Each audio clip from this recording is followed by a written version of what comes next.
Welcome back to Amazon Unpacked, the podcast Amazon does not want you to listen to. I am one of your co-hosts, Ira. Hey y'all, I'm Dylan. Hey everybody, I'm Brendan, no longer under my pseudonym from our How Amazon Divides Us episode. You got a big enough target on your back now anyway. You don't need to hide your Yeah, identity. I'm pretty sure entire DSP knows who you are right now.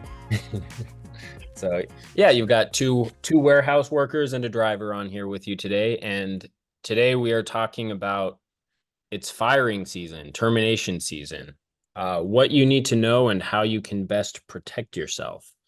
It's peak season is over. That means we're coming out of a period of being relatively overstaffed, and Amazon's ready to cull the herd and it's ready to start clipping people left and right.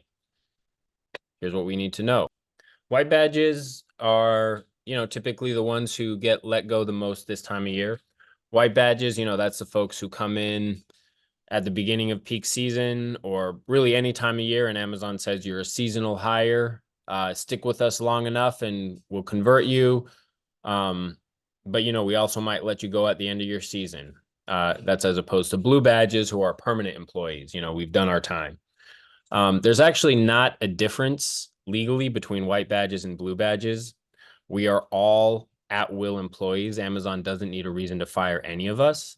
But it tells white badges you're seasonal and makes y'all feel like you've got less protection and your status here is much more precarious, and it does that on purpose.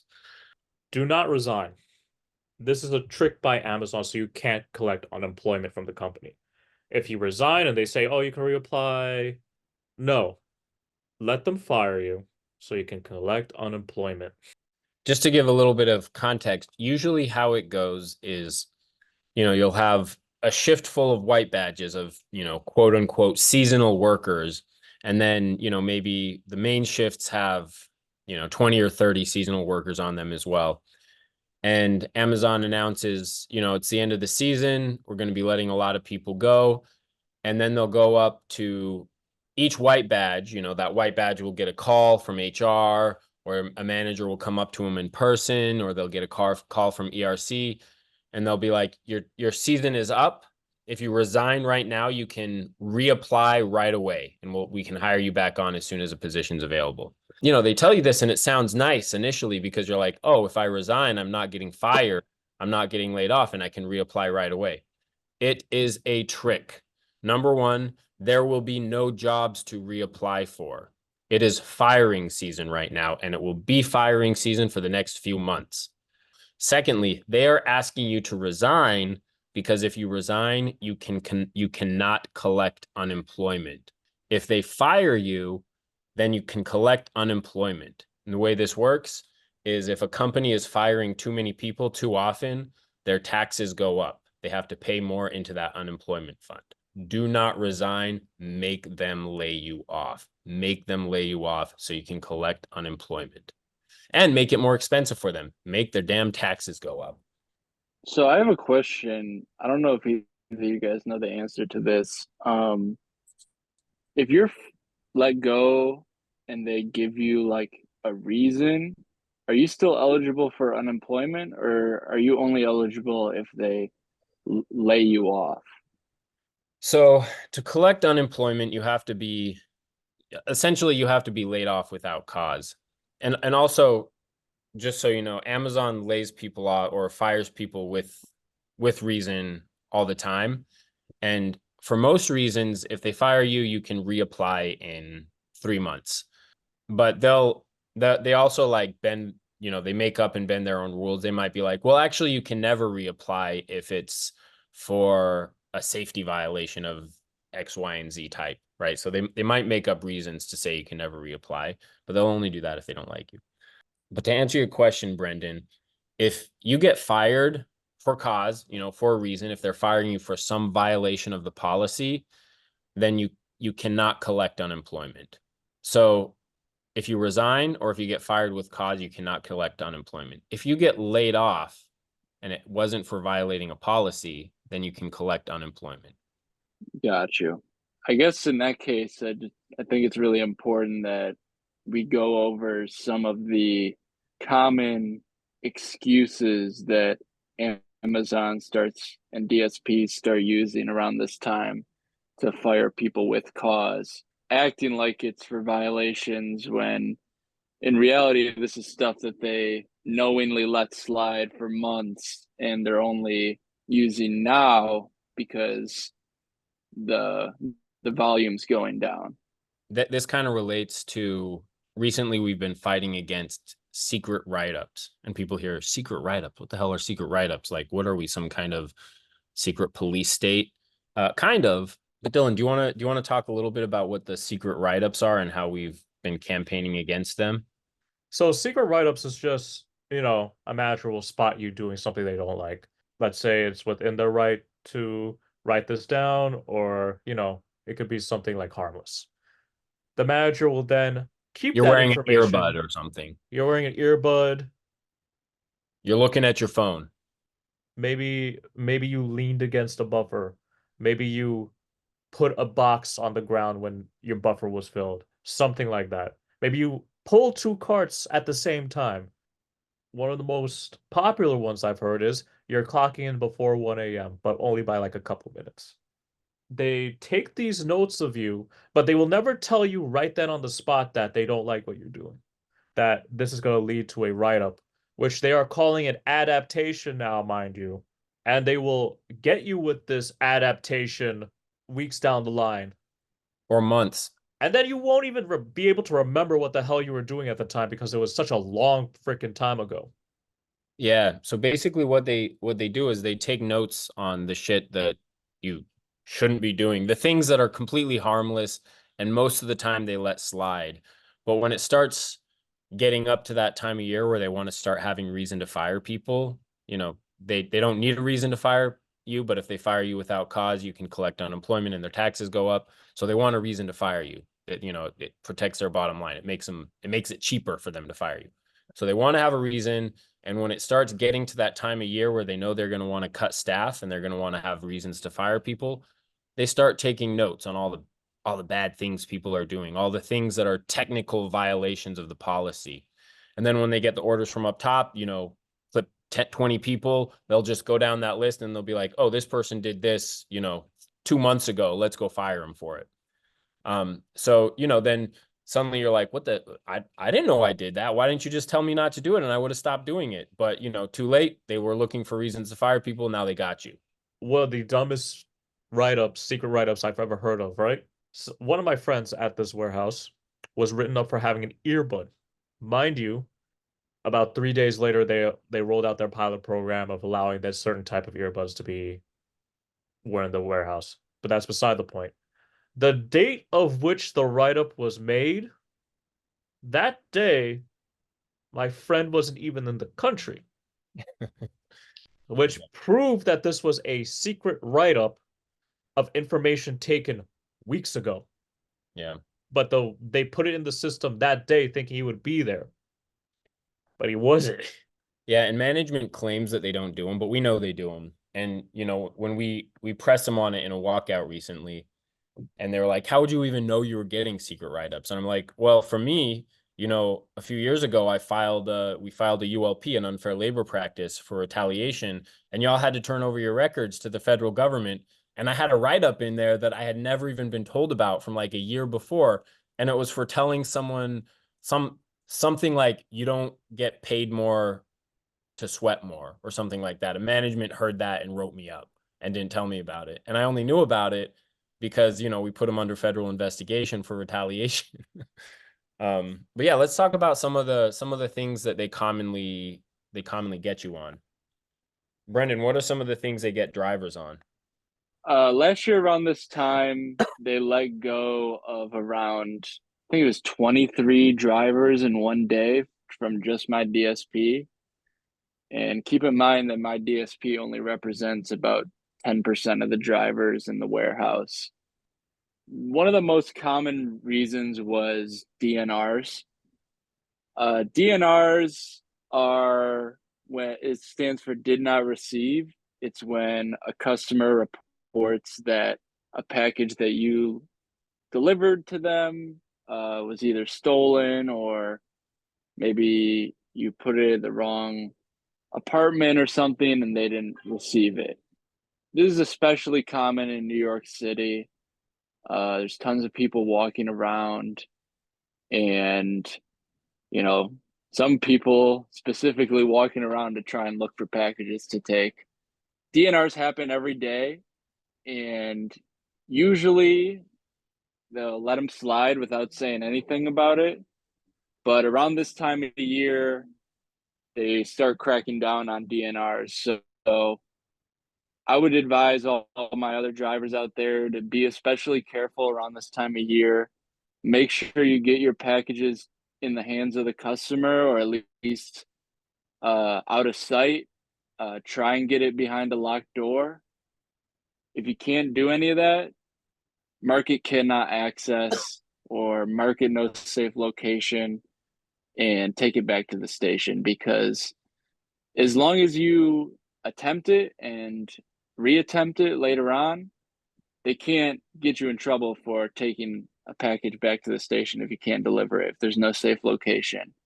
So just, it's a little more work because you have to come back and do the reattempt later, but it's worth it to protect your job by doing that.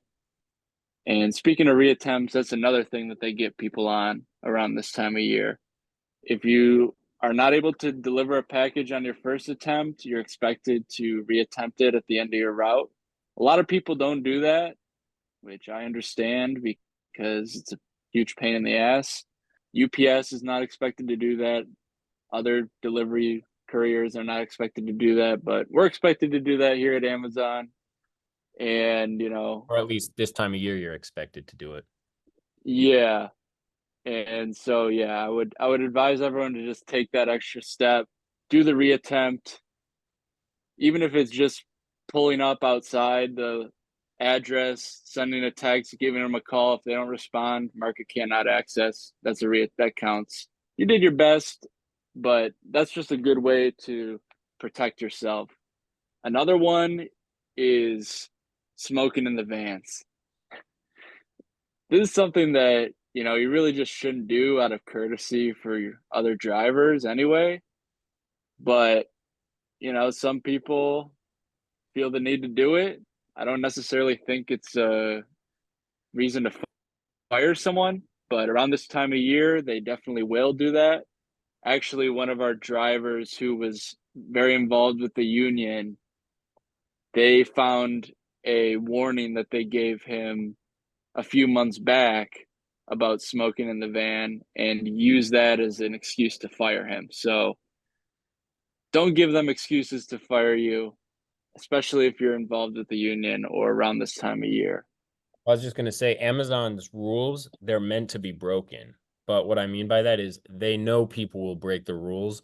They count on people breaking the rules. They want people to break the rules because it gives them a way to fire people without having to pay unemployment.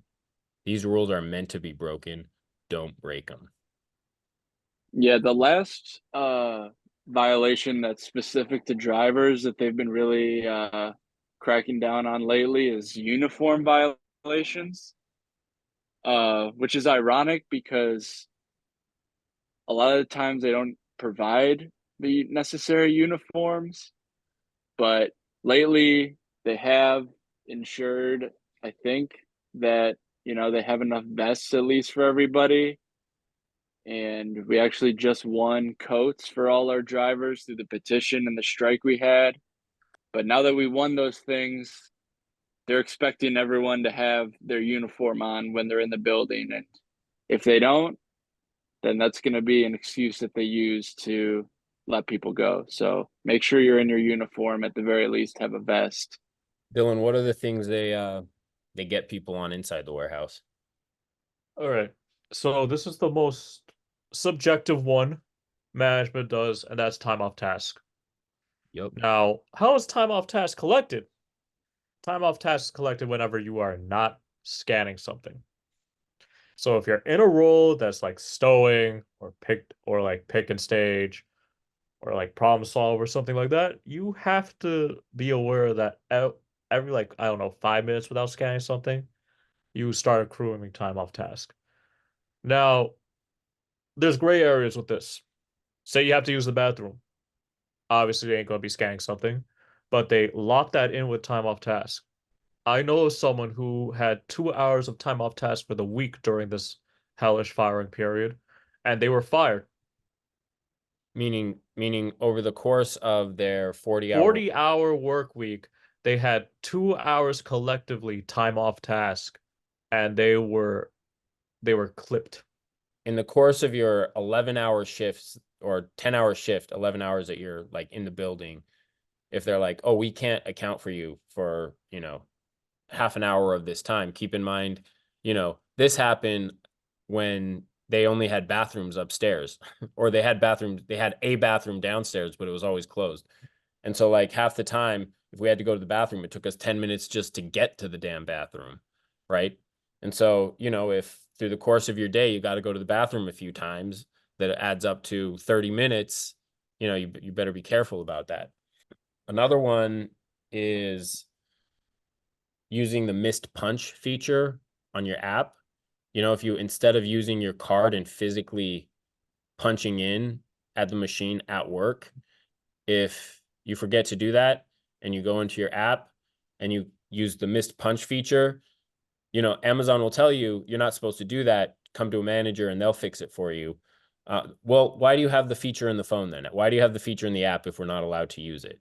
They have a missed punch feature in your app where if you miss your punch, you can go in and fix the time yourself. But if we use it, we get fired. Or, that's one of the things this time of year they'll fire people for, is using that feature. Another one that I've heard of, not at our site, but at other sites, is they got union activists for checking their phones. We're allowed to have our phones on us. It's the policy, we're allowed to have our phones on us. But apparently you're not allowed to use them unless it's an emergency. Speaking of time off task, I gotta get going, y'all. Talk to you guys later. All right, It's good having you on here, man. let's finish this off. So Amazon says we have an appeals policy. If you get fired for something you think is unfair, they say you've got the right to schedule an appeal and, have some unbiased person from Amazon hear your case and decide if it was fair to have you fired. What do you know about that? How's Yeah, that? no, it's not unbiased whatsoever. I don't know why the hell they keep saying that shit. It's purely subjective. It's with whatever the company honestly wants at that moment. If you were a problem to management, you're not coming back. If you were a union organizer, you're not coming back. If you made too much with your current pay, guess what? You ain't coming back. But, a lot of times the way the appeals process works is, number one, you don't even know it exists and they don't tell you it exists. They just terminate you and, you're shit out of luck. If you're lucky enough to know it exists and you pester HR about it and you pester them and you pester them, you pester them, they might finally get back to you and say, oh yeah, the form is in your A to Z app. And you're like, oh, well, I can't get into my A to Z app. I'm all out of the system now. You pester them, you follow up, they'll finally send you the form.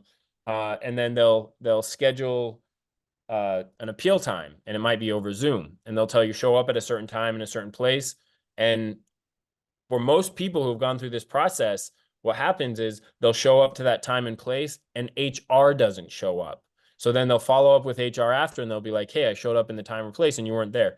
And HR was like, oh yeah, something came up, let's reschedule. After the fact, they'll put it a couple days down the road. You show up again, HR doesn't show up again. And they just keep doing this until they're like, oh, you know what? Yeah, it didn't work. Let's do it in 2 hours. Oh, well, you don't see that email, you don't show up. And they do show up for this one, but they give you like 2 hours notice. They show up, you're not there, and then they immediately say, you failed to appear at your appeal. Your termination is final. Literally, their firing process is so bullshit. Some people show up to work not knowing that they're fired, and when they can't clock in, a manager very rudely tells them they got fired and they need to leave. Called security on them. Yeah. Recently, some people got fired, got fired for their UPT being negative and it wasn't even their fault. Yeah, most recently, like some people have even like used their PTO, but the system still takes UPT for that time anyway. Yeah. I've seen that too. And and management will be like, oh, well, glitches happen, and that's why you need to make sure that you have enough time saved up that when those glitches happen, you don't get fired. What kind of Well, bullshit is that? yeah, I mean, listen, I save up that time, and that time is that time. I shouldn't have to account for unpredictable computer glitches and how much time I save up. Anyway, so the thing about the appeals policy is it has in some cases been a venue in which people have been able to argue for and gotten their jobs back. It's pretty rigged. One of the demands in our walkout the year before last was to get this appeals policy, because at fulfillment centers they had the appeals policy, as bogus as it is, but they didn't have anything like this for delivery stations. So, they gave it to us, and now they basically try to keep it as bogus as possible. But it's on us to, hold them to keep them accountable and actually make sure that they give us that opportunity to appeal it. So we went through all the bad stuff, all the ways that Amazon messes with us. It's firing season. They're trying to cull the herd. They're trying to save on unemployment. They don't want to pay out unemployment. So they're going to tell white badges to resign. They're going to try to make up reasons to fire blue badges. And then they're going to put you through this little labyrinth of a bogus appeals policy. So what can we actually do to protect ourselves? Let's see. Besides unionizing, well, here's the thing, right? We could be each other's witnesses. Everyone is entitled to a witness during disciplinary hearings. Yeah, and that's not an Amazon policy, right? So Section 7 of the National Labor Relations Act, it gives us the right to take concerted activity, meaning two or more people acting together to protect ourselves at work. If management's coming to you about a write-up, if they're coming to you asking you to sign something, or if you're scheduling an appeal and they're telling you to show up somewhere, you have the right to show up there with a coworker that you trust to be your witness and to help advocate for you on your behalf. Yeah, another term for this is called Weingarten rights, but they're never gonna mention that one.